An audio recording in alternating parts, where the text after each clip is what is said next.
ಕೆಲವು ಸಮಯಗಳಿಂದ ಜಿಲ್ಲೆಯಲ್ಲಿ ಸುದ್ದಿ ಡಿಜೆದು ಮೈಕ್ ಮೆರವಣಿಗೆ ಇದರದ್ದೇ ಸದ್ದಾಗ್ತಾ ಇದೆ. ಇವತ್ತು ಯಾಕೆ ಹೀಗೆ ಆಯಿತು, ಕೆಲವು ಕಡೆ ಕಾನೂನು ಅನುಷ್ಠಾನ ಮಾಡುವಾಗ ಕೆಲವು ಕಡೆ ತೊಂದರೆನೂ ಆಗ್ತದೆ. ಯಾಕೆ ತೊಂದರೆ ಆಯಿತು ಅನ್ನೋದರ ಬಗ್ಗೆ ನಾವು ಸ್ವಲ್ಪ ತಿಳ್ಕೊಳ್ಬೇಕಾದ ಅವಶ್ಯಕತೆ ಇದೆ. ಜಿಲ್ಲೆಯಲ್ಲಿ ಈಗಲೇ ನಾವು ನೋಡ್ತಾ ಇದ್ದೇವೆ, 8 ಗಂಟೆಗೆ ಎಲ್ಲ ಮಂಗಳೂರು ಬಂದ್ ಆಗ್ತದೆ. ಯಾರು ಕೂಡ ಓಡಾಡುವ ಪರಿಸ್ಥಿತಿಯಲ್ಲಿ ಇಲ್ಲ. 4 ತಿಂಗಳ ಹಿಂದೆ, ಸುಮಾರು 4 ತಿಂಗಳಿಂದ ಈಚೆ ಸ್ವಲ್ಪ ಸಮಾಧಾನಕರವಾದ ವಾತಾವರಣ ನಾವು ನೋಡ್ತಾ ಇದ್ದೇವೆ. ಅಷ್ಟರವರೆಗೆ ಅನೇಕ ವರ್ಷಗಳಿಂದ ನಾವು ಕೊಲೆಗಳು, ದೊಂಬಿಗಳು, ದ್ವೇಷ ಭಾಷಣ ಇದನ್ನೇ ನೋಡ್ತಾ ಇದ್ದದ್ದು. ಅಶ್ರಫ್ ಕೊಲೆ, ಸುಹಾಸ್ ಶೆಟ್ಟಿ ಕೊಲೆ, ಅಬ್ದುಲ್ ರಹಿಮಾನ್ ಕೊಲೆ, ಈ ಎಲ್ಲ ಸರಣಿ ಕೊಲೆಗಳು ದಕ್ಷಿಣ ಕನ್ನಡ ಜಿಲ್ಲೆಯ ಒಂದು ಶಾಂತಿಯ ವಾತಾವರಣ ಕೆಡಿಸಿ ಜನರು ಆತಂಕದಲ್ಲಿ ಬದುಕುವಂತಹ ಒಂದು ವಾತಾವರಣ ನಿರ್ಮಾಣ ಆಗಿತ್ತು. 8 ಗಂಟೆಗೆ ಅಂಗಡಿಗಳೆಲ್ಲ ಬಂದು ವ್ಯಾಪಾರಸ್ಥರು ಬೇಗ ಮನೆಗೆ ಹೋಗುವಂಥದ್ದು, ಟ್ಯಾಕ್ಸಿಗಳಿಲ್ಲ, ಯಾವುದೇ ಗೂಡಂಗಡಿಗಳಿಲ್ಲ, ಅಥವಾ ಜನರು ರಾತ್ರಿ ಓಡಾಡುವಂಥ ಪರಿಸ್ಥಿತಿಯಲ್ಲೇ ಇಲ್ಲದಂತ ಒಂದು ವಾತಾವರಣ. ಇದು ಜಿಲ್ಲೆಗೆ ಒಂದು ದೊಡ್ಡ ಕಪ್ಪು ಚುಕ್ಕೆಯಾಗಿ ಪರಿಗಣಿಸಿತು. ಇದನ್ನು ಯಾವ ರೀತಿಯಾದರೂ ನಿಲ್ಲಿಸಬೇಕು, ಯಾಕಂದ್ರೆ ಕಾನೂನು ಅನುಷ್ಠಾನ ಮಾಡೋದ್ರಿಂದ ಎಲ್ಲವೂ ಸರಿಯಾಗ್ತದೆ ಅನ್ನುವ ಉದ್ದೇಶದಿಂದ ನಮ್ಮ ಜಿಲ್ಲೆಯ ಪೊಲೀಸ್ ಇಲಾಖೆಯಲ್ಲಿ ಸಮಗ್ರವಾದ ಬದಲಾವಣೆ ಆಗಬೇಕು ಅನ್ನುವಂಥ ಬೇಡಿಕೆ ಕೂಡ ಇತ್ತು. ಅವರಿಂದಾಗಿಯೇ, ಅವರ ನಿರ್ಲಕ್ಷ್ಯದಿಂದಾಗಿ ಹೀಗೆ ಆಗ್ತದೆ, ಕಾನೂನು ಸುವ್ಯವಸ್ಥೆಯನ್ನು ಸರಿಯಾಗಿ ಕಾಪಾಡುವಲ್ಲಿ ವಿಫಲರಾಗಿದ್ದಾರೆ ಅನ್ನುವಂಥ ಕೂಗು ಕೇಳಿ ಬಂದ ಸಂದರ್ಭ ಕಮಿಷನರ್ ಮತ್ತು SP ಇಬ್ಬರನ್ನು ಕೂಡ ಚೇಂಜ್ ಮಾಡಿತ್ತು. ಅನೇಕ ಕೆಳವರ್ಗದ ಅಧಿಕಾರಿಗಳು ಕೂಡ ಬದಲಾವಣೆ ಆದರು. ಅಲ್ಲಿಂದ ಸ್ವಲ್ಪ ನಮ್ಮ ವಾತಾವರಣ ತಿಳಿಯಾಗ್ತಾ ಬಂತು. ಯಾಕೆಂದ್ರೆ ಈಗ ಕಾನೂನು ಅನ್ನುವಂಥದ್ದು ಇಡೀ ರಾಜ್ಯಕ್ಕೆ ಒಂದೇ, ದೇಶಕ್ಕೆ ಒಂದೇ. ಕಾನೂನು ಅನುಷ್ಠಾನ ಮಾಡುವಾಗ ಅವರು ಅಧಿಕಾರಿಗಳು ಏನ್ ಮಾಡ್ತಾರೆ, ಕಾನೂನು ಪುಸ್ತಕದಲ್ಲಿ ಏನಿದೆ ಅದನ್ನೇ ನೋಡ್ತಾರೆ. ಅವರಿಗೆ ಮಾನವೀಯತೆ ಇರುವುದಿಲ್ಲ, ಅಥವಾ ಅದರಲ್ಲಿ ಯಾವುದೇ ಒಂದು ಡಿಸ್ಕ್ರಿಷನ್ ಅನ್ನುವಂಥದ್ದು ಇರುವುದಿಲ್ಲ. ಕಾನೂನು ಕಾನೂನು. ಆದ್ರಿಂದ ಕಾನೂನನ್ನು ಸರಿಯಾಗಿ ಬಿಗಿಯಾದ ವ್ಯವಸ್ಥೆ ಬಂದದ್ರಿಂದ ಕಾನೂನು ಸರಿಯಾಗಿ ಅನುಷ್ಠಾನ ಆಯಿತು, ಜಿಲ್ಲೆಯಲ್ಲಿ ಶಾಂತಿ ನೆಲೆಸಿತು. ಅದರ ಮಧ್ಯೆ ಈ ಒಂದು ವಿಚಾರಗಳು ಮುನ್ನೆಲೆಗೆ ಬಂದವು. ಮೈಕ್ನವರಿಗೆ ಅವಕಾಶ ಇಲ್ಲ, DJ ಮಾಡಲಿಕ್ಕೆ ಬಿಡುವುದಿಲ್ಲ, ಪಾರ್ಟಿ ಮಾಡಲಿಕ್ಕೆ ಬಿಡುವುದಿಲ್ಲ, ಧ್ವನಿವರ್ಧನ ಬಳಸಲಿಕ್ಕೆ ಬಿಡುವುದಿಲ್ಲ ಅನ್ನುವಂಥ ಒಂದು ಮಾತುಗಳು ಬರಲಿಕ್ಕೆ ಶುರು ಆಯಿತು. ಆದರೆ ಒಂದು ಕಡೆ ಅಲ್ಲಿ ಡ್ರಗ್ಸ್ ಹಾವಳಿ ಬಗ್ಗೆ ಬಿಗಿ ಆಯಿತು, ಸ್ಕಿಲ್ ಗೇಮ್ ಬಗ್ಗೆ ಬಿಗಿ ಆಯಿತು, ಮಟ್ಕದ ಬಗ್ಗೆ ಬಿಗಿ ಆಯಿತು, ಜೂಜಿನ ಬಗ್ಗೆ ಬಿಗಿ ಆಯಿತು, ಅಕ್ರಮ ಚಟುವಟಿಕೆಗಳ ಬಗ್ಗೆ ಬಿಗಿ ಆಯಿತು. ಜನರು ಕೇಳಿದ್ದು ಇದನ್ನು. ಅದನ್ನು ಕೇಳಬೇಕಾದ್ರೆ, ಅದನ್ನು ಹತೋಟಿಯಲ್ಲಿ ಇಡಬೇಕಾದ್ರೆ ಕಾನೂನನ್ನ ಅನುಷ್ಠಾನ ಮಾಡಬೇಕಾಗ್ತದೆ. ಅಧಿಕಾರಿಗಳು ಕಾನೂನನ್ನು ಅನುಷ್ಠಾನ ಮಾಡಿದ್ದಾರೆ, ಈ ಎಲ್ಲ ಅಕ್ರಮ ಚಟುವಟಿಕೆಗಳು ಬಂದಾಗಿದ್ದಾವೆ. ಅದರ ಮಧ್ಯೆ ಗಣೇಶ ಹಬ್ಬ ಬಂದಂತಹ ಸಂದರ್ಭದಲ್ಲಿ ಮೈಕಿಗೆ ಪರ್ಮಿಷನ್ ಕೊಟ್ಟಿದ್ದಾರೆ. ಈಗ 10:30 ಗಂಟೆವರೆಗೆ ಮೈಕ್ ಹಾಕ್ಬೋದು ಅನ್ನುವಂಥದ್ದು ಒಂದು ಕಾನೂನಿದೆ. ಕಾನೂನು ಯಾವಾಗ ಬಂದು ಅನ್ನುವಂಥದ್ದು ಎಲ್ರಿಗೂ ಗೊತ್ತಿದೆ. ಹಿಂದೆ ಯಾವ ಉದ್ದೇಶಕ್ಕೆ ತಂದ್ರು ಅನ್ನೋದು ಗೊತ್ತಿದೆ. ಆಜಾನನ್ನು ನಿಲ್ಲಿಸಬೇಕು ಅಂತ 10:30 ಗಂಟೆಗೆ ಮೈಕ್ ಬಂದ್ ಮಾಡಬೇಕು ಅನ್ನುವಂಥ ಕಾನೂನು ತಂದದ್ದು ಬೊಮ್ಮಾಯಿ ಸಾಹೇಬರು. ಅವರ ಉದ್ದೇಶ ಆಜಾನ್ ಒಂದೇ ಇತ್ತು. ಆಜಾನ್ ಆಗುವಂಥದ್ದು ದಿವಸಕ್ಕೆ ಬಹುಶಃ 3 ನಿಮಿಷ, 5 ಸಲ, 2 ನಿಮಿಷ, 10 ನಿಮಿಷ. ಇಡೀ ದಿವಸದಲ್ಲಿ 10 ನಿಮಿಷ ಆಜಾನ್ ಆಗುವಂಥದ್ದು, ಅದು ಕೂಡ 5 ಸಲ, 2 ನಿಮಿಷ. ಇದರಿಂದ ಯಾರಿಗೂ, ಬಹುಶಃ ಯಾವ ಪರೀಕ್ಷೆಗೆ ಓದುವ ಮಕ್ಕಳಿಗೂ ತೊಂದರೆ ಆಗಲಿಕ್ಕೆ ಸಾಧ್ಯತೆ ಇಲ್ಲ. ಅದನ್ನು ನಿಲ್ಲಿಸಬೇಕು ಅನ್ನುವಂಥ ನಿಮ್ಮ ಏಕೈಕ ಉದ್ದೇಶ. ಇವತ್ತು ಕಾನೂನು ಸರಿಯಾದ ರೀತಿಯಲ್ಲಿ ಅನುಷ್ಠಾನ ಆಗಿದೆ. ಆಗ ಎಲ್ಲದಕ್ಕೂ ಒಂದೇ ಕಾನೂನು ಬಂತು. 10:30 ಗಂಟೆಗೆ ಮೈಕ್ ಎಲ್ಲ ಕಡೆ ಬಂದ್ ಮಾಡಬೇಕು ಅನ್ನುವಂಥದ್ದು ಬಂತು. ಆದರೆ ಇವತ್ತು ಗಣೇಶ ವಿಸರ್ಜನೆ ಸಂದರ್ಭದಲ್ಲಿ ಯಾರಿಗೂ ತೊಂದರೆ ಆಗಲಿಲ್ಲ. ಒಂದೆರಡು ಕಡೆ ಮೈಕನ್ನು ಹಿಡ್ಕೊಂಡು ಹೋಗಿದ್ದಾರೆ ಅನ್ನುವಂಥದ್ದು ಕೇಸು ಇತ್ತು. ಪರ್ಮಿಷನ್ ತಗೊಳ್ಳದ ಕಾರಣ ತಗೊಂಡೋಗಿದ್ದಾರೆ. ಪರ್ಮಿಷನ್ ತಗೊಳ್ಳದ ಕಾರಣ ಮೈಕ್ ಹಿಡ್ಕೊಂಡು ಹೋದಂತ ಅದನ್ನು ಬಂದ್ ಮಾಡಿಸಿದಂತ ವ್ಯವಸ್ಥೆ ಇದೆ. ಮತ್ತೆ 10:30 ಗಂಟೆಗೆ ಮೆರವಣಿಗೆಯಲ್ಲಿ ಕೂಡ ಬಂದ್ ಮಾಡಿಸಿದಂತ ಉದಾಹರಣೆಗಳು ಇದಾವೆ. ಕಾನೂನು ಈಗ ಅದನ್ನು ಬದಲಾವಣೆ ಮಾಡಬೇಕು ಅಂತಂದ್ರೆ ಕಾನೂನು ಬದಲಾವಣೆ ಆಗಬೇಕು. ಕಾನೂನು ಬದಲಾವಣೆ ಆಗುವಾಗ ಅದನ್ನು ಸರಿ ಮಾಡ್ಬೋದು ಹೊರತು ಬೇರೆ ಯಾವುದರಲ್ಲಿಯೂ ಆಗುದಿಲ್ಲ. ಈಗ ಅವರು ಹಿಂದೆ ದ್ವೇಷ ಭಾಷಣ ಮಾಡ್ತಾ ಇದ್ರು, ಹುಡಿ ಬಡಿ ಇತ್ತು, ಕೈ ಕಡಿ ಇತ್ತು, ತಲೆ ತೆಗಿ ಇತ್ತು, 1ಕ್ಕೆ 2, 2ಕ್ಕೆ 4 ತೆಗಿ ಅನ್ನುವಂತ ಭಾಷಣಗಳು ಇದ್ದು. ಯಾಕೆ ಈಗ ಇಲ್ಲ? ಈಗ ಯಾಕಿಲ್ಲ? ಹಾಗಾದ್ರೆ ಮಾಡ್ಬೇಕಲ್ಲ, ಅವರು ಹಿಂದೂ ರಕ್ಷಕರಲ್ವಾ? ಹಿಂದೂಗಳ ರಕ್ಷಣೆಗೋಸ್ಕರ ಹಿಂದೂಗಳನ್ನು ಎಬ್ಬಿಸಿ ಹಾಕಿ ಅವರನ್ನ ಮರ್ಡರ್ ಮಾಡಿಸುವಂತ ಒಂದು ವ್ಯವಸ್ಥೆಯಲ್ಲಿದ್ದಂಥವರು ಈಗ ಯಾಕೆ ಎಲ್ಲ ಸರಿಯಾಗಿದ್ದಾರೆ? ಯಾಕೆ ಸುಮ್ಮನೆ ಇದ್ದಾರೆ? ಇವರಿಗೆ ಧೈರ್ಯ ಇದ್ರೆ ಮಾಡ್ಬೇಕಲ್ಲ. ಆ ಧೈರ್ಯ ಇವರು ಹಿಂದೂ ರಕ್ಷಕರು ಅಥವಾ ದೇಶ ರಕ್ಷಕರು ಅಂತಾದ್ರೆ ಭಯ ಯಾಕೆ ಇವರಿಗೆ? ಏನು ಭಯ ಇದೆ? ಈಗಲೂ ಭಾಷಣ ಮಾಡಬೇಕು, ಮಾಡ್ತಾ ಇಲ್ಲ. ಹೇಡಿಗಳು ಇವರೆಲ್ಲ, ಹೇಡಿಗಳು. ಇವರಿಗೆ ಹಿಂದುತ್ವದ ಹೆಸರಿನಲ್ಲಿ ಮತ ಬ್ಯಾಂಕಿಗೋಸ್ಕರ ಕೆಲಸ ಮಾಡುವವರು ಹೊರತು ದೇಶಕ್ಕೋಸ್ಕರ ಕೆಲಸ ಮಾಡೋರಲ್ಲ. ಹಿಂದೂ ಧರ್ಮ ರಕ್ಷಣೆ ಮಾಡಬೇಕಾದ್ರೆ ಯಾರು ಕತ್ತಿ ದೊಣ್ಣೆ ಇದು ಕೋವಿ ಹಿಡಿಯುವಂತ ಪರಿಸ್ಥಿತಿ ಅಗತ್ಯ ಇಲ್ಲ. ಆ ಹಿಂದೂ ಧರ್ಮದ ಏನು ನಿಯಮಗಳಿವೆ ಅದನ್ನು ಪಾಲನೆ ಮಾಡಿದ್ರೆ ತನ್ನಷ್ಟಕ್ಕೆ ಹಿಂದೂ ಧರ್ಮ ರಕ್ಷಣೆ ಆಗ್ತದೆ. ಅದೇ ರೀತಿ ಮುಸ್ಲಿಂ ಧರ್ಮ ಇರ್ಬೋದು, ಕ್ರಿಶ್ಚಿಯನ್ ಧರ್ಮ ಇರ್ಬೋದು, ಯಾವುದೇ ಧರ್ಮ ಇರ್ಬೋದು, ಆ ಧರ್ಮದಲ್ಲಿ ಏನು ಹೇಳ್ತದೆ ಅದನ್ನು ನಾವು ಅದಕ್ಕೆ ಸರಿಯಾಗಿ ನಾವು ಪಾಲಿಸಿಕೊಂಡು ಹೋದ್ರೆ ಧರ್ಮ ರಕ್ಷಣೆ ಅಗತ್ಯವೇ ಇರುವುದಿಲ್ಲ. ತನ್ನಷ್ಟಕ್ಕೆ ಅದು ರಕ್ಷಣೆ ಆಗ್ತದೆ ಧರ್ಮ. ಯಾರು ಹೇಳಿದ್ದಾರೆ ಕತ್ತಿ ಹಿಡಿಯಿರಿ ಅಂತ? ಯಾರು ಹೇಳಿಲ್ಲ. ರಕ್ತ ಚೆಲ್ಬೇಕು ಅಂತ ಯಾರು ಹೇಳಿಲ್ಲ. ಮರ್ಡರ್ ಆಗಬೇಕು ಅಂತ ಯಾರು ಹೇಳಿಲ್ಲ. ಇವರಿಗೆ ಹಿಂದೂಗಳ ಹೆಣ ಬೀಳ್ಬೇಕು, ಅದರಿಂದ ಇವರಿಗೆ ವೋಟ್ ಆಗ್ಬೇಕು.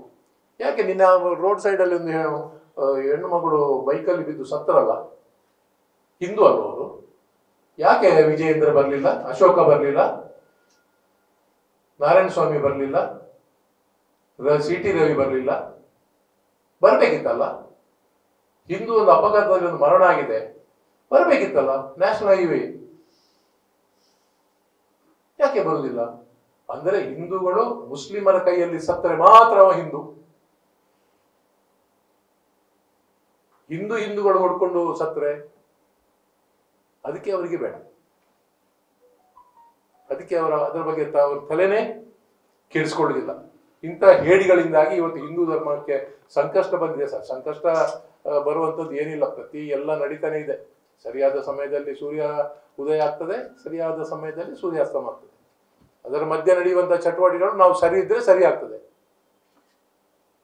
ಆದ್ರಿಂದ ಈ ಒಂದು ಇವರ ಇದರಿಂದಾಗಿ ಈ ಕಾನೂನುಗಳು ಟೈಟ್ ಆಗಲಿಕ್ಕೆ ಶುರು ಆಯಿತು.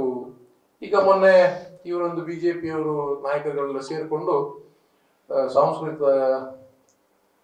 ವೈಭವ ರಕ್ಷಣಾ ಸಮಿತಿಯಿಂದ ಮಾಡಿಕೊಂಡು ಎಲ್ಲ ಒಂದು ಮನವಿಯನ್ನೆಲ್ಲ ಕೊಟ್ಟಿದ್ದಾರೆ. ಈಗ ಧಾರ್ಮಿಕ ಕಾರ್ಯಕ್ರಮಗಳಿಗೆ, ಮೆರವಣಿಗೆ, ಯಕ್ಷಗಾನ, ನಾಟಕ, ದೈವಕೋಲ, ನೇಮ, ಭರತನಾಟ್ಯ ಇತ್ಯಾದಿಗಳಿಗೆ ಧ್ವನಿವರ್ಧಕ ಅನುಮತಿ ನೀಡುವ ವಿಚಾರಗಳು ತೊಂದರೆ ಆಗಿದೆ. ಹೌದು, ಡಿಜೆಗೆ ಖಂಡಿತ ಪರ್ಮಿಷನ್ ಕೊಡಬಾರ್ದು ಅಂತೇಳಿ ನಾವು ಘಂಟಾಘೋಷವಾಗಿ ಹೇಳ್ತೇವೆ. ಎಷ್ಟು ಜನ ಗಣೇಶ ಮೆರವಣಿಗೆಯಲ್ಲಿ ಡಿಜೆಯ ಆ ಸೌಂಡ್ ನಿಂದಾಗಿ ಮೃತಪಟ್ಟಿದ್ದಾರೆ. ಇವತ್ತು ಕೂಡ ಒಂದು ಪೇಪರ್ನಲ್ಲಿದೆ, ಇವತ್ತು ಕೂಡ ಇದೆ, ಎಲ್ಲಿ ಧಾರವಾಡದಲ್ಲಿ ಎಲ್ಲ ನೋಡಿದೆ ನಾನು. ಡಿಜೆಯ ಸೌಂಡ್ ನಿಂದಾಗಿ 30 ವರ್ಷದ ಯುವಕ, 2 ಮಕ್ಕಳಿದ್ದಾವೆ, ಅದರ ಸೌಂಡಿಗೆ ಬಂದು 6 ಗಂಟೆಗೆ ಬಂದು ಮಲಗಿದ್ದಾನೆ. ವಿಸರ್ಜನೆ ಕೂಡ ಆಗಿಲ್ಲ, ಹೃದಯಾಘಾತದಿಂದ ಸತ್ತಿದ್ದಾನೆ. ಎಷ್ಟೊಂದು ನಮ್ಮ ಆರೋಗ್ಯಕ್ಕೆ ಅದರಿಂದ ತೊಂದರೆ ಆಗ್ತದೆ. ಆ ಯುವಕರು ಪಾಪ ಡಿಜೆ ಹಾಕಿದ್ರೆ ರಾತ್ರಿ 7 ಗಂಟೆಗೆ ಶುರು ಮಾಡಿದ್ರೆ ಬೆಳಗ್ಗಿನವರೆಗೆ ಅದರ ಆ ಶಬ್ದಕ್ಕೆ ಕುಣಿದು ಕುಣಿದು ಕುಣಿದು ಕುಣಿದು ಯಾವ ರೀತಿ ಕುಣಿತಾರೆ ಅಂತ ಭಗವಂತನಿಗೆ ಗೊತ್ತು. ಏನಾಗ್ಬೋದು ಅವರ ಆರೋಗ್ಯ. ಡಿಜೆಗೆ ಅವಕಾಶ ಅಂತೂ ಕೊಡ್ಲೇಬಾರದು. ಕೆಲವು ಜಿಲ್ಲೆಯಲ್ಲಿ ಕೊಡ್ತಾರೆ, ನಮ್ಗೆ ಕೊಡುದು. ಅರೆ, ಕೆಲವು ಜಿಲ್ಲೆಯಲ್ಲಿ ಕೊಡ್ತಾರೆ, ಕೊಡ್ಲಿಲ್ಲ ಅನ್ನುವಂಥದ್ದು ಪ್ರದೇಶದ ಅಧಿಕಾರಿಗಳಿಗೆ ಬಿಟ್ಟದ್ದು. ಅದು ಕಾನೂನು ಒಂದೇ, ಕಾನೂನಲ್ಲಿ ಅವಕಾಶ ಇಲ್ಲ. ಇಡೀ ರಾಜ್ಯದಲ್ಲಿ ಇವತ್ತು ಡಿಜೆಗೆ ಪರ್ಮಿಷನ್ ಕೊಡ್ತಾ ಇಲ್ಲ. ಯಾರಾದರೂ ಅಕ್ರಮವಾಗಿ ಹಾಕಿದ್ರೆ ಸೀಸ್ ಮಾಡಿದ್ದಾರೆ. 10:30 ಗಂಟೆಗೆ ಕಾರ್ಯಕ್ರಮ ಬಂದ್ ಮಾಡ್ತಾರೆ. ಇದಕ್ಕೆಲ್ಲ ಯಾರು ಕಾರಣ? ಯಾರು ಇಷ್ಟರವರೆಗೆ ಯಾಕೆ ಬಂದ್ ಮಾಡ್ತಾ ಇರ್ಲಿಲ್ಲ? ಕಾನೂನಿತ್ತು, ಯಾಕೆ ಬಿಡ್ತಾ ಇದ್ರು? ಸಮಾಜದಲ್ಲಿ ಜನರು ಅದನ್ನು ಸರಿಯಾದ ರೀತಿಯಲ್ಲಿ ನಡೆಸ್ಕೊಂಡು ಹೋಗ್ತಾರೆ, ಯಾರಿಗೂ ತೊಂದರೆ ಆಗುವುದಿಲ್ಲ ಅನ್ನುವಂಥ ಪರಿಸ್ಥಿತಿ ನಿರ್ಮಾಣ ನಾವು ಮಾಡಿದರೆ ಯಾವ ಕಾನೂನು ಕೂಡ ನಮಗೆ ಅಡ್ಡಿ ಬರುವುದಿಲ್ಲ, ಯಾವ ಅಧಿಕಾರಿಯೂ ಅಡ್ಡಿ ಮಾಡುವುದಿಲ್ಲ. ನಾವು ಅದನ್ನು ಮುಂದಿಟ್ಟುಕೊಂಡು ತೊಂದರೆ ಮಾಡಿದರೆ ಇವತ್ತು ಎಲ್ರಿಗೂ ತೊಂದರೆ ಆಗಿದೆ. ಇವತ್ತು ನಮಗೆ ಒಂದು ಕಡೆಯಿಂದ ಕಾನೂನು ಸುವ್ಯವಸ್ಥೆ ಪಾಲನೆ ಆಗಬೇಕು, ಇನ್ನೊಂದು ಕಡೆ ಅಕ್ರಮ ಚಟುವಟಿಕೆಗಳಿಗೆ ಅವಕಾಶ ಕೊಡಬೇಕು. ಇದು ಹೇಗೆ ಆಗ್ತದೆ? ಅವಲಕ್ಕಿ ತಿನ್ನುವುದು, ಕೊಂಬುವುದು ಒಮ್ಮೆಲೆ ಆಗ್ತದ ಅವರಿಗೆ? ಆದ್ದರಿಂದ ಇಂಥ ಒಂದು ಘಟನೆಗಳಿಗೆ ನಾವೇ ಕಾರಣ.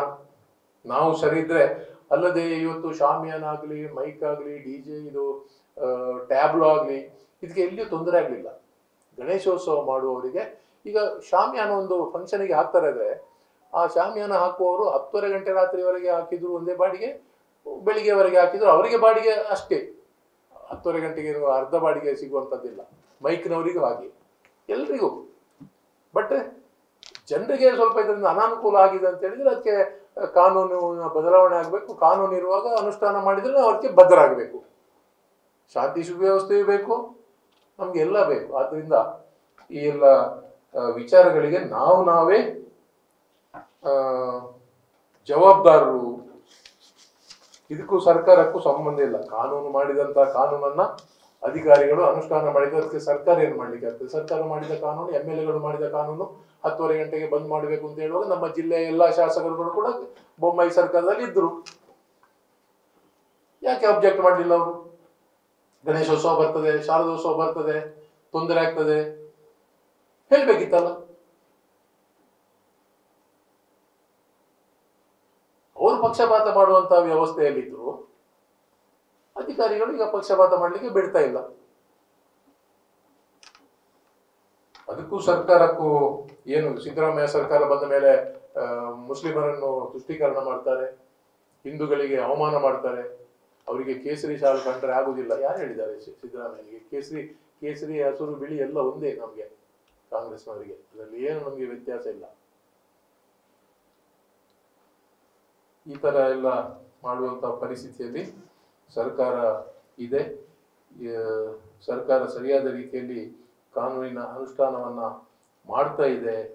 ಆದ್ದರಿಂದ ಏನಾದರೂ ತೊಂದರೆಗಳು ಮುಂದಿನ ದಿನಗಳಲ್ಲಿ ಬರುವಂತದ್ದಿದ್ರೆ ಅದಕ್ಕೂ ಕೂಡ ನಮ್ಮ ಉಸ್ತುವಾರಿ ಸಚಿವರು ಶೀಘ್ರವಾಗಿ ದಕ್ಷಿಣ ಕನ್ನಡ ಜಿಲ್ಲೆಗೆ ಬಂದು ಅದರ ಬಗ್ಗೆ ಕೂಡ ಎಲ್ಲರನ್ನು ಕರೆದು ಮೀಟಿಂಗ್ ಮಾಡಿ ಅದಕ್ಕೆ ಬೇಕಾದಂತ ಏನಾದರೂ ವ್ಯತ್ಯಾಸಗಳಿದ್ರೆ, ತೊಂದರೆಗಳಿದ್ರೆ ನಿವಾರಣೆ ಮಾಡ್ತೇವೆ ಅನ್ನುವಂಥ ವಿಚಾರವನ್ನು ಕೂಡ ಹೇಳಿದ್ದಾರೆ. ಇವತ್ತು ಹಿಂದೂ ಹಬ್ಬಗಳಿಗೆ ಮಾತ್ರ ನಿಯಮಾವಳಿ ಷರತ್ತು ವಿಧಿಸಿ ಜಾರಿಗೊಳಿಸಲಾಗುತ್ತಿದೆ ಅನ್ನುವಂಥ ವಿಚಾರ ಮನವಿಯಲ್ಲಿ ಇದೆ. ಬಹುಶಃ ಅದಕ್ಕೆ ನನ್ನ ಒಪ್ಪಿಗೆ ನಾವು ಒಪ್ಪುದಿಲ್ಲ. ಹಿಂದೂ ಹಬ್ಬಗಳಿರ್ಬೋದು, ಮುಸ್ಲಿಂ ಹಬ್ಬಗಳಿರ್ಬೋದು, ಕ್ರೈಸ್ತ ಹಬ್ಬಗಳಿರ್ಬೋದು, ಎಲ್ಲದಕ್ಕೂ ಒಂದೇ ಮಾನದಂಡದಲ್ಲಿ ಸರ್ಕಾರ ನೋಡ್ತಾ ಇದೆ, ಅಧಿಕಾರಿಗಳು ನೋಡ್ತಾ ಇದ್ದಾರೆ. ಹಿಂದೂಗಳಿಗೆ ಮಾತ್ರ ತೊಂದರೆ ಮಾಡ್ತಾ ಇದ್ದಾರೆ ಅನ್ನುವಂಥದ್ದು ಸುಳ್ಳು. ಅದಕ್ಕೆ ಇದ್ದರೆ ದಾಖಲೆ ಇದ್ರೆ ಕೊಡ್ಬೋದು, ಅದಕ್ಕೆ ದಾಖಲೆ ಇದ್ರೆ ಕೊಡ್ಬೋದು. ಬೇರೆ ಜನರಿಗೆ ಬಿಟ್ಟಿದ್ದಾರೆ, ಅವಕಾಶ ಕೊಟ್ಟಿದ್ದಾರೆ ಅನ್ನುವಂಥ ದಾಖಲೆಗಳಿದ್ರೆ ಪ್ರೊಡ್ಯೂಸ್ ಮಾಡಲಿ ಅವರು. ಅಂತ ಯಾವುದೇ ತಾರತಮ್ಯ ಮಾಡಲಿಲ್ಲ ಅನ್ನುವಂಥದ್ದು ನಮ್ಮ ಒಂದು ಅನಿಸಿಕೆ. ಇವತ್ತು ನಮ್ಮ GSTಯನ್ನ ಕಡಿಮೆ ಮಾಡಿದ್ದಾರೆ ಅಂತೇಳಿ ದೇಶದಾದ್ಯಂತ ಸ್ವಾತಂತ್ರ್ಯ ಬಂದಾಗೆ ಸಂಭ್ರಮಾಚರಣೆ ಮಾಡ್ತಾ ಇದ್ದಾರೆ. 8 ವರ್ಷದಲ್ಲಿ ಜನರ ಸುಲಿಗೆ ಮಾಡಿ, ಆವಾಗಲೇ ಕಾಂಗ್ರೆಸ್ ಪಕ್ಷದ ನಮ್ಮ ನಾಯಕರಾದ ರಾಹುಲ್ ಗಾಂಧಿ ಅವರು ಹೇಳಿದ್ದಾರೆ, 8%ನಿಂದ 18% ವರೆಗೆ GST ಹಾಕುವಂತದ್ದು ಕಾಂಗ್ರೆಸ್ ಸರ್ಕಾರದಲ್ಲಿ ಕೂಡ ಇದರ ಚಿಂತನೆ ಇತ್ತು. ನಾವು ಕೂಡ GST ಹಾಕುವುದರಲ್ಲಿ ಇತ್ತು. ಅದನ್ನು 28% ವರೆಗೆ ವಿಸ್ತರಿಸಿದ್ದಾರೆ. ಇದು ಗಬ್ಬರ್ ಸಿಂಗ್ ಟ್ಯಾಕ್ಸ್ ಅಂತ ಹೇಳಿ ರಾಹುಲ್ ಗಾಂಧಿ ಅವರು ಪ್ರಥಮ ಹಂತದಿಂದ ಅದರ ವಿರುದ್ಧ ಹೋರಾಟ ಮಾಡ್ತಾ ಇದ್ದಾರೆ. ಕಾಂಗ್ರೆಸ್ ಪಕ್ಷ ಕೂಡ ಇವತ್ತು 8 ವರ್ಷ ಜನರನ್ನು ಸುಲಿಗೆ ಮಾಡಿ ರಕ್ತ, ಅವರ ಕುಡಿದು ಇವತ್ತು ಅದನ್ನು ನಾವು 18% ಇಳಿಸಿದ್ದೇವೆ ಅಂತೇಳಿ ದೊಡ್ಡ ಸಂಭ್ರಮಾಚರಣೆ.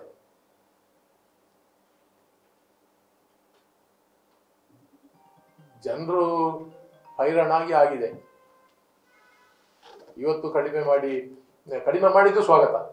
GST ಕಡಿಮೆ ಮಾಡಿದ್ದಕ್ಕೆ ನಮ್ದು ಸ್ವಾಗತ ಇದೆ. ಯಾಕೆಂದ್ರೆ ನಮ್ಮ ಪಾಲಿಸಿ ಅದೇ 8ರಿಂದ 18% ಅನ್ನುವಂಥದ್ದೇ ಕಾಂಗ್ರೆಸ್ ಪಕ್ಷದ ಪಾಲಿಸಿ ಇತ್ತು. ಅದಕ್ಕೆ ಬಂದಿದ್ದಾರೆ ಇವರು. ಕೊನೆಗೆ ಬರುವುದು ಕಾಂಗ್ರೆಸ್ ಪಕ್ಷದ ಚಿಂತನೆಗಳಿಗೆ. GST ಬಗ್ಗೆ ಬಂದರು, ಆಧಾರ್ ಕಾರ್ಡ್ ಬಂತು. ಆಧಾರ್ ಕಾರ್ಡ್ ಬರುವಾಗ ಅವರದ್ದು NDA ಸರ್ಕಾರ ಬಂದ ಕೂಡಲೇ ಆಧಾರ್ ನಾವು ತೆಗಿತೇವೆ ಅಂತೇಳಿ ಚುನಾವಣೆಯ ಸಂದರ್ಭದಲ್ಲಿ ಹೇಳಿದ್ರು. ಆಧಾರಿಂದಾಗಿ ಎಷ್ಟೋ ಸಾವಿರ ಕೋಟಿ ರೂಪಾಯಿ ಸರ್ಕಾರ ಕಾಂಗ್ರೆಸ್ ಪಕ್ಷ ಲೂಟಿ ಮಾಡಿದೆ, ಅದು ಜನ ವಿರೋಧಿ, ಅದನ್ನು ಕ್ಯಾನ್ಸಲ್ ಮಾಡ್ತೇವೆ ನಾವು ಅಂತ ಹೇಳಿದ್ರು. ಎಲ್ಲಿ ಮಾಡಿದ್ರು? ಈಗ ಹೆಣ ಸುಡಬೇಕಾದ್ರೂ ಆಧಾರ್ ಕಾರ್ಡ್ ಬೇಕು. ಎಲ್ಲದಕ್ಕೂ ಪ್ರತಿಯೊಂದಕ್ಕೂ ಲಿಂಕ್ ಮಾಡಬೇಕು. ಆಧಾರ್ ಕಾರ್ಡ್ ಲಿಂಕ್ ಮಾಡೋದು ಯಾವುದು ಆಗುದಿಲ್ಲ. ಈಗ ಅಗತ್ಯತೆ ಇತ್ತು, ಚಿಂತನೆ ಕಾಂಗ್ರೆಸ್ ಇದ್ದು ಅದೇ, ಜನರಿಗೆ ಅಗತ್ಯತೆ ಇತ್ತು. ಕೊನೆಗೆ ಅವರಿಗೆ ರಾಜಕೀಯ ಕಾರಣಕ್ಕೋಸ್ಕರ ಅವರು ಅದನ್ನು ವಿರೋಧ ಮಾಡಿದ್ದಾರೆ ಬಿಟ್ರೆ ಬೇರೆ ಏನು ಕಾರಣ ಇತ್ತು ಅವರಿಗೆ? ಯಾಕೆ ಮತ್ತೆ ಅದನ್ನು ಅನುಷ್ಠಾನ ಮಾಡಿದ್ರು? ಅದನ್ನು ಎಲ್ಲದಕ್ಕೂ ಆಧಾರ್ ಕಾರ್ಡ್ ತಗೊಂಡ್ರು. ಬಿಹಾರದಲ್ಲಿ ಆಗುವಾಗ ಆಧಾರ್ ಕಾರ್ಡ್ ಆಗುದಿಲ್ಲಂತೆ. ಬಿಹಾರ ಮತದಾರ ಪಟ್ಟಿಗೆ ಹೆಸರು ಸೇರಿಸಲಿಕ್ಕೆ ಆಧಾರ್ ಕಾರ್ಡ್ ಅನ್ನು ಕೂಡ 12ನೇ ದಾಖಲೆಯಾಗಿ ಪರಿಗಣಿಸಿ ಅಂತ ಕೇಳಿದ್ರೆ ಅದಕ್ಕೆ ಅವರು ಒಪ್ಪುದಿಲ್ಲ. ಸುಪ್ರೀಂ ಕೋರ್ಟ್ 2 ಸಲ ಡೈರೆಕ್ಷನ್ ಕೊಟ್ಟಿದೆ. ಆಧಾರ್ ಕಾರ್ಡ್ ಮತದಾನಕ್ಕೆ ಅದನ್ನ ದಾಖಲೆಯಾಗಿ 12ನೇ ದಾಖಲೆಯಾಗಿ ಪರಿಗಣಿಸಬೇಕು ಅಂತ ಹೇಳಿ ಸುಪ್ರೀಂ ಕೋರ್ಟ್ ಹೇಳಿದೆ. ಅದು ಯಾಕೆ ಆಗುದಿಲ್ಲ ಹಾಗಾದ್ರೆ? ಪೌರತ್ವ ಇದಕ್ಕೆ ಇದು ಆಧಾರ್ ಕಾರ್ಡ್ ಅನ್ನ ಅಥವಾ ಒಬ್ಬ ತನ್ನ ಓಟು ಮಾಡ್ಲಿಕ್ಕೆ ಪೌರತ್ವವನ್ನು ಬೇಕು ಅಂತ ಅದಕ್ಕೆ ಕಾನೂನು ಅವರು ಹೊರಟಿದ್ದಾರೆ, ತರಲಿಲ್ಲ. ಆಗುವಾಗ ನೋಡ್ಕೊಳ್ಳಿ. ಈಗ ಆಧಾರ್ ಕಾರ್ಡ್ ಬೇಕು ಅವರಿಗೆ. ಒಮ್ಮೆ FDI ಬಗ್ಗೆ ಭಾರಿ ಗಲಾಟೆ ಆಗಿತ್ತು. UPA ಸರ್ಕಾರ ಕೊನೆಯ ಹಂತದಲ್ಲಿ ಫಾರಿನ್ ಡೈರೆಕ್ಟ್ ಇನ್ವೆಸ್ಟ್ಮೆಂಟಿಗೆ ಬಹಳ ಬೊಬ್ಬೆ ಹೊಡೆದ್ರು.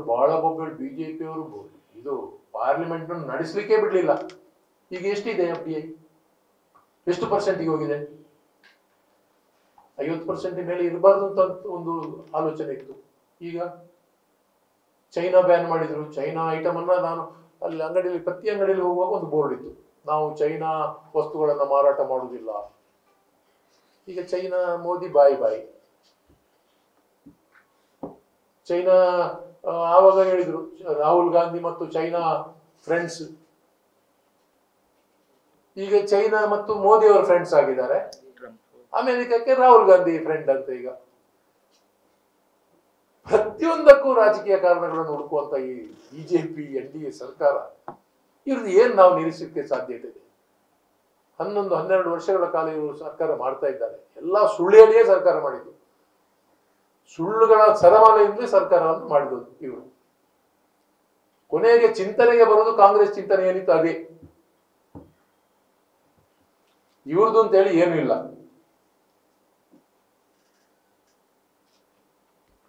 ಆದ್ದರಿಂದ ರಾಹುಲ್ ಗಾಂಧಿ ಅವರ ಹೋರಾಟಕ್ಕೆ ಜಯ ಸಿಕ್ಕಿದೆ GSTಯಲ್ಲಿ ಅಂತೇಳಿ ನಾವು ಒಂದು ಹೇಳುವಂಥದ್ದು. ಮತ್ತು ಕೊನೆಯದಾಗಿ ಹೆದ್ದಾರಿ ಪರಿಸ್ಥಿತಿ ಬಹಳ ಚಿಂತಾಜನಕ ಆಗಿದೆ. ಹೆದ್ದಾರಿಯಲ್ಲಿ ಸರಣಿ ಸಾವುಗಳಾಗ್ತಾ ಇದ್ದಾವೆ. ಬಹಳ ಬೇಸರದ ದುಃಖದ ಸಂಗತಿ. ನಿನ್ನೆ ಕೂಡ ಒಬ್ಬ ಮಹಿಳೆ ಸಾವನ್ನಪ್ಪಿದ್ದಾರೆ.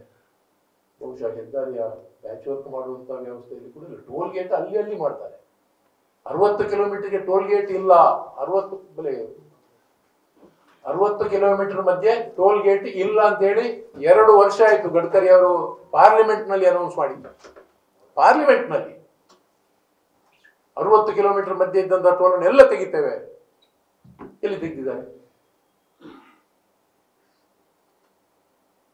ಎಲ್ಲ ಕಡೆ 30-40 ಕಿಲೋಮೀಟರ್ಗಳಿಗೂ ಇದೆ. ಟೋಲ್ ಸಂಗ್ರಹ ಮಾಡ್ತಾರೆ. ಟ್ಯಾಕ್ಸ್ ಹೋಗ್ತದೆ ಸರ್ಕಾರಕ್ಕೆ. ಅದು ಟೋಲ್ ಸಂಗ್ರಹ ಮಾಡುವಂಥದ್ದು ಒಂದು ಪದ್ಧತಿ ಅಲ್ಲ. ಅದನ್ನು ಆಗುದಿಲ್ಲ ಅಥವಾ ಮಾಡಬಾರ್ದು ಅನ್ನುವಂಥದ್ದಲ್ಲ. ಅದಕ್ಕೊಂದು ಇತಿಮಿತಿ ಇದೆ. ಸಂಗ್ರಹ ಮಾಡ್ತಾರೆ, ಮೇಂಟೈನ್ ಮಾಡ್ಬೇಕಲ್ವಾ? ಮೇಂಟೈನ್ ಕೂಡ ಮಾಡಬೇಕು. ಅದಿಲ್ಲ, ಪ್ಯಾಚ್ ವರ್ಕ್ ಕೂಡ ಇಲ್ಲ. ಒಂದು ರೀತಿಯಲ್ಲಿ ಅವ್ರದ್ದು ತಪ್ಪು ಅಂತ ಹೇಳಲಿಕ್ಕೆ ಆಗುದಿಲ್ಲ.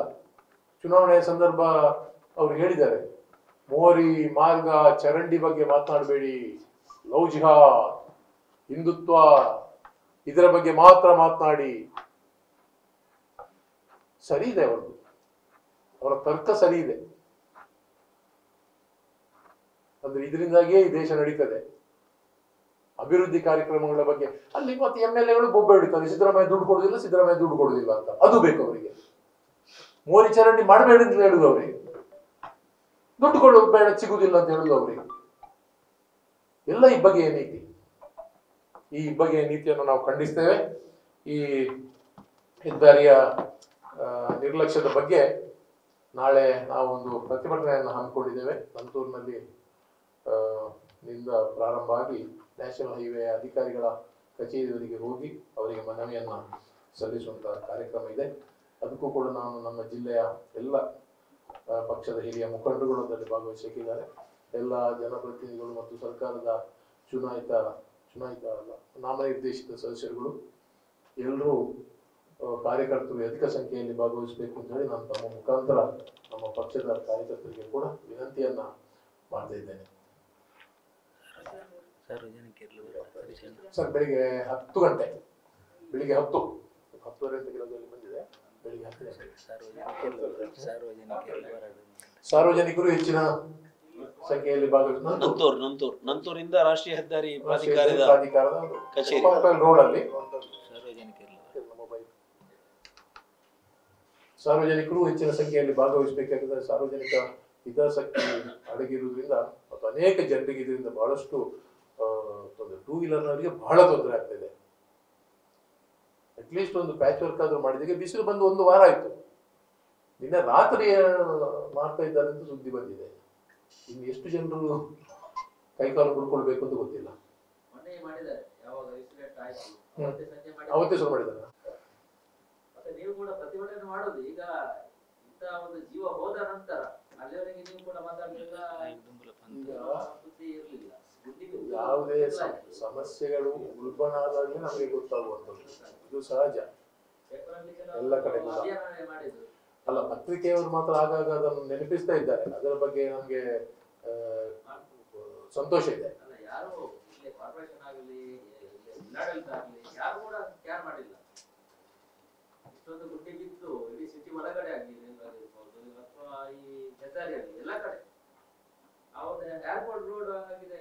ಎಲ್ಲ ನಿಮ್ಮ VIP-ಗಳು ಎಲ್ಲರೂ ಅದೇ ರೋಡ್ ಅಲ್ಲಿ ಬರ್ಬೇಕಲ್ಲ ಮಂಗಳೂರಿಗೆ. ಎಲ್ಲ ದೇಶದ ಎಲ್ಲ VIP-ಗಳಲ್ಲಿ ಅದೇ ಮರ ಊರಿಂದ ಮರ ಕಡೆ ಅದೇ ಸಂಕಟ ಬಂದಾಗ ವೆಂಕಟರಮಣ ಅಂತ ನಮಗೆ ನೆನಪಾಗುದು, ದೇವರ ನೆನಪಾಗುದು ಕಷ್ಟ ಬರುವಾಗ.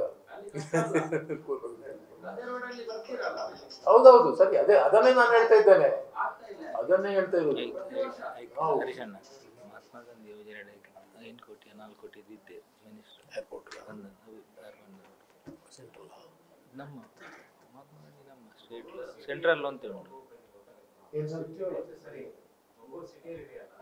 Sure, yeah, I agree.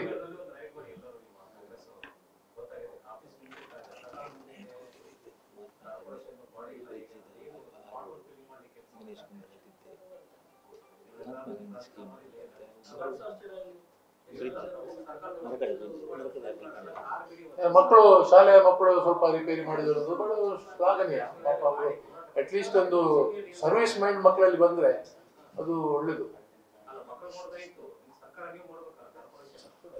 ಅದೇ ನಾನು ಹೇಳ್ತಾ ಇರೋದು, ಕಾರ್ಪೊರೇಷನ್ ಅವರು ಮಾಡಬೇಕು, ನ್ಯಾಷನಲ್ ಅವರು ಮಾಡಬೇಕು, ಸ್ಟೇಟ್ ಅವರು ಮಾಡಬೇಕು. ಅದೇ ಸಮಸ್ಯೆ ಮುಗಿಬೇಕು ಅಂತ ನಮ್ಮ ಉದ್ದೇಶ.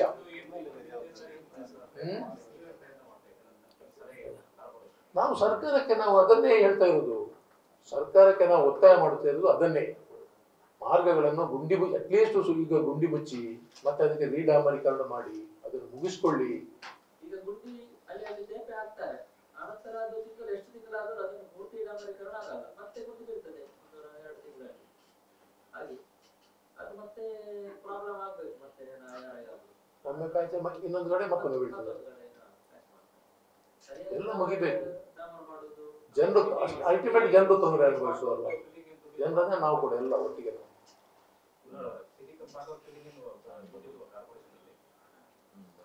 ಕಾರ್ಪೊರೇಷನ್ ಅಲ್ಲಿ ದುಡ್ಡಿದೆಯಾ ಇಲ್ಲೋ ಅದು ನಮಗೆ ಅದರ ಬಗ್ಗೆ ನಮಗೆ ಗೊತ್ತಿಲ್ಲ.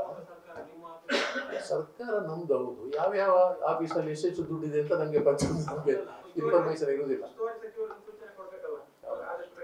ಉಸ್ತುವಾರಿ ಸಚಿವರು ಸೂಚನೆ ಕೊಡ್ಬೇಕಾಗಿಲ್ಲ, ಇದು ಆಟ ಆಗ್ಲೇಬೇಕು, ಅದು ಸುಮೋಟ ಮಾಡ್ಬೇಕು ಅವರು, ಅದಕ್ಕೆ ಸೂಚನೆ ಬರ್ಬೇಕು ಅನ್ನೋಂಥದ್ದು ಸರಿಯಲ್ಲ, ಕೊಡ್ಬೇಕು. ಹೌದು, ಮಾಡ್ಬೇಕು.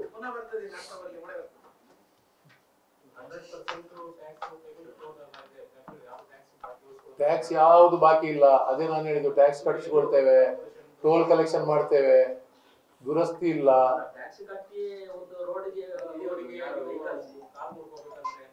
ಲೈಫ್ ಟ್ಯಾಕ್ಸೇ ತಗೊಳ್ತಾರೆ, ಲೈಫ್ ಟ್ಯಾಕ್ಸೇ ಕೊಡ್ತಾರೆ ಜನರು.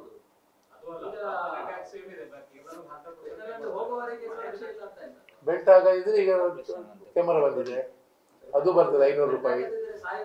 500 ರೂಪಾಯಿ ಅದು ಬರ್ತದೆ ಅಲ್ವಲ್ಲ, ನಾನು ರೆವಿನ್ಯೂಗೆ ಹೇಳಿದ್ದು.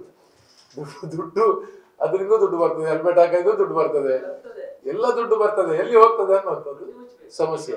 ಈಗ ಈ ಅಧಿಕಾರಿಗಳು ಬಂದು ಎಲ್ಲ ಕಾನೂನು ಸುವ್ಯವಸ್ಥೆ ಎಲ್ಲ ಸರಿಯಾಗಿದೆ ಅಂತ ಹೇಳ್ತಾರೆ. ಈಗ ಕಾಂಗ್ರೆಸ್ ಇಂದ ಕೆಲವು ನಿಮ್ಮ ಹಿರಿಯ ಜನಪ್ರತಿನಿಧಿಗಳಿಗೆಲ್ಲ ದೂರು ಕೊಟ್ಟಿದ್ದಾರಂತೆ, ಇದು ಕೆಲವು ಸಮಸ್ಯೆ ಆಗ್ತಾ ಇದೆ. ಕಾಂಗ್ರೆಸ್ನಿಂದ ದೂರ ಬಂದ ಬಗ್ಗೆ ನನಗೇನು ಇಲ್ಲ, ಬಾಯಿ ಮಾತಲ್ಲಿ ಎಲ್ಲ ಹೇಳ್ತಾ ಇದ್ದಾರೆ ಅಂತದ್ದೇ ನನಗೆ ನನ್ನ ಗಮನಕ್ಕೆ ಏನು ಬಂದಿಲ್ಲ. ಕಲ್ಲು ಹೊಯ್ಗೆದ್ದು ಸಮಸ್ಯೆ ಈಗ ಸರ್ಕಾರದ ಮಟ್ಟದಲ್ಲಿ 4-5 ಸಭೆಗಳಾಗಿದ್ದಾವೆ. ಈಗ ರೂಲ್ಸ್ ಫ್ರೇಮ್ ಮಾಡ್ತಾ ಇದ್ದಾರೆ. ಮೊನ್ನೆ ಕೂಡ ಲಾಸ್ಟ್ ನಮ್ಮ ಉಸ್ತುವಾರಿ ಸಚಿವರು ಸ್ಪೀಕರ್ ಇದರಲ್ಲಿ ಎಲ್ಲ ಅದರ department, mains and geology minister ಎಲ್ಲರೂ ಮಾಡಿ, ಈಗ ಒಂದು ಕೆಲಸ ಸರ್ಕಾರದಲ್ಲಿ ಆಗಬೇಕಾದ್ರೆ ರೂಲ್ಸ್ ಫ್ರೇಮ್ ಮಾಡಬೇಕು. ಆ ರೂಲ್ಸ್ ಫ್ರೇಮ್ ಮಾಡಿ ಕ್ಯಾಬಿನೆಟ್ ಬರಬೇಕು, ಕ್ಯಾಬಿನೆಟ್ನಲ್ಲಿ ಪಾಸ್ ಆಗಬೇಕು. ಯಾಕಂದರೆ ಅದು ರೆವಿನ್ಯೂ ಕಡಿಮೆ ಮಾಡುವಂಥದ್ದು ಇದೆ ಒಂದು. ಮತ್ತೊಂದು, ಎಲ್ರಿಗೂ ಸರಳೀಕರಣ ಮಾಡಿ ಲೈಸೆನ್ಸ್ ಕೊಡುವಂಥದ್ದು, ಕೆಂಪು ಕಲ್ಲಿಗೆ ಕೊಡುವಂಥದ್ದು. ಅದಕ್ಕೆಲ್ಲ ಹಿಂದೆ ಭಾರಿ ಕಠಿಣವಾದಂಥ ರೂಲ್ಸ್ ಇತ್ತು. ಅದನ್ನು ಸಿಂಪ್ಲಿಫೈ ಮಾಡಬೇಕಾದ್ರೆ ಅಧಿಕಾರಿಗಳಿಗೂ ಕೂಡ ಅವರ ಕೆಲಸದ ಒತ್ತಡದಲ್ಲಿ ಇರ್ತಾರೆ, ಅದನ್ನು ಸ್ವಲ್ಪ ಸಮಯ ತಗೊಳ್ಬೋದು ಅಂತ. ಒಮ್ಮೆ ಅದು ರೂಲ್ಸ್ ಫ್ರೇಮ್ ಆಗಿ ಹೊರಗಡೆ ಬಂದರೆ ಮತ್ತೆ ಅದರಿಂದ ಎಲ್ಲ ಪ್ರಾಬ್ಲಮ್ ಸಾಲ್ವ್ ಆಗ್ತದೆ.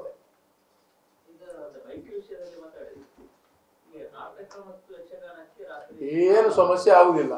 ಅವರಿಗೆ ಈಗ ಮೊನ್ನೆ ದೊಡ್ಡ ಮಟ್ಟದಲ್ಲಿ ಅವರು ಈ ಒಂದು ಸಮಾವೇಶ ಮಾಡಿದ್ದಲ್ಲ, ರಾತ್ರಿ 10 ನಂತರ 10 ಗಂಟೆ ನಂತರ ಇವತ್ತು ಮೈಕ್ ಯಕ್ಷಗಾನ, ತಾಳಮದ್ದು, ಇದು ನಮ್ಮ ಭೂತಕೋಲ, ಯಕ್ಷಗಾನಗಳು, ನಾಟಕಗಳು, ಇದಕ್ಕೆ ಏನೋ ಸಮಸ್ಯೆ ಆಗುದಿಲ್ಲ.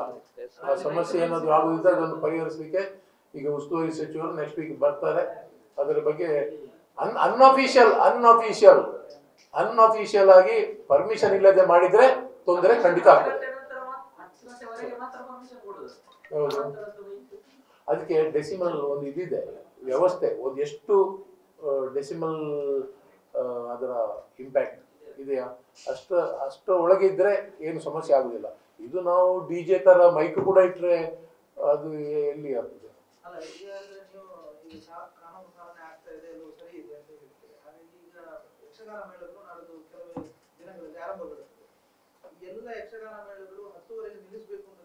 ಇಲ್ಲ, ನಿಲ್ಲಿಸುವಂತ ಪ್ರಶ್ನೆ ಇಲ್ಲ. ಅವರಿಗೆ ಮೈಕ್ ಹಾಕ್ಲಿಕ್ಕೂ ಪರ್ಮಿಷನ್ ಅವರಿಗೆ ಇದೆ, ಬಟ್ ಆ ಲಿಮಿಟ್ ಅಲ್ಲಿ ಹಾಕ್ಲಿಕ್ಕೆ ಅವಕಾಶ ಇದೆ. ಏನು ಸಮಸ್ಯೆ, ಯಾವ ಧಾರ್ಮಿಕ ಕಾರ್ಯಕ್ರಮಗಳಿಗೂ ಸಮಸ್ಯೆ ಆಗುದಿಲ್ಲ. ಮಾರ್ಗದಲ್ಲಿ ಹೋಗುವಂತದ್ದು, ಮೆರವಣಿಗೆ ಹೋಗುವಂತದ್ದು ಬೇರೆ, ನಾವು ಇಂಡೋರ್ ಮಾಡುವಂತದ್ದು ಅಥವಾ ಟೆಂಟ್ ಅಲ್ಲಿ ಮಾಡುವಂತದ್ದು ಬೇರೆ. ಅದೇ ನಾನು ಹೇಳಿದ್ದು, ನಾನು ಫಸ್ಟಿಗೆ ಹೇಳಿದೆ, ಕಾನೂನು ಇಡೀ ದೇಶಕ್ಕೆ ಒಂದೇ. ಇಂಪ್ಲಿಮೆಂಟಿಂಗ್ ಯಾರಿದ್ದಾರೆ ಅಧಿಕಾರಿಗಳು, ಅವರು ಕೆಲವರು ಕಾನೂನನ್ನೇ ನೋಡ್ತಾರೆ, ಕೆಲವರು ಸ್ವಲ್ಪ ರಿಲ್ಯಾಕ್ಸ್ ಇರ್ತಾರೆ,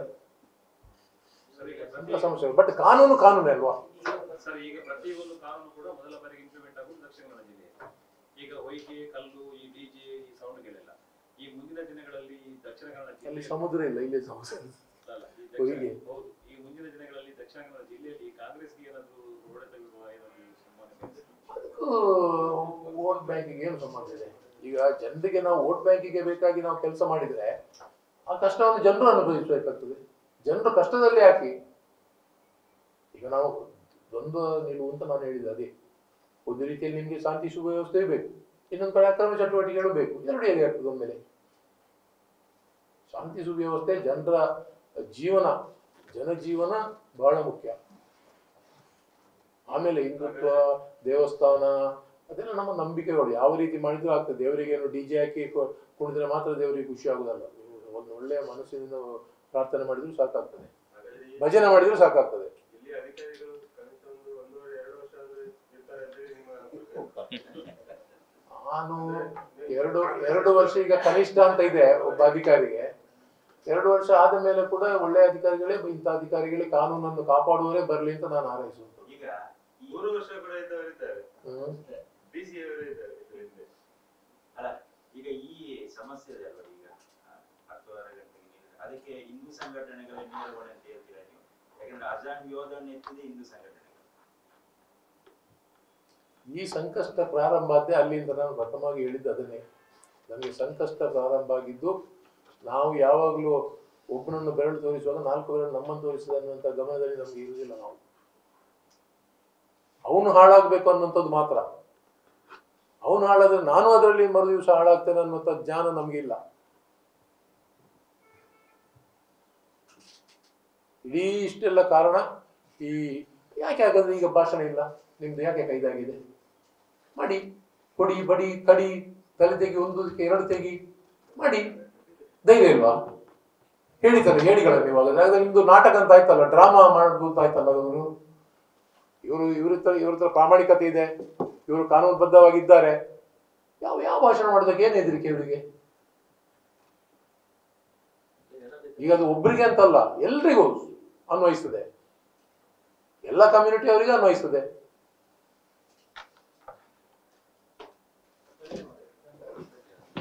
ಧನ್ಯವಾದಗಳು.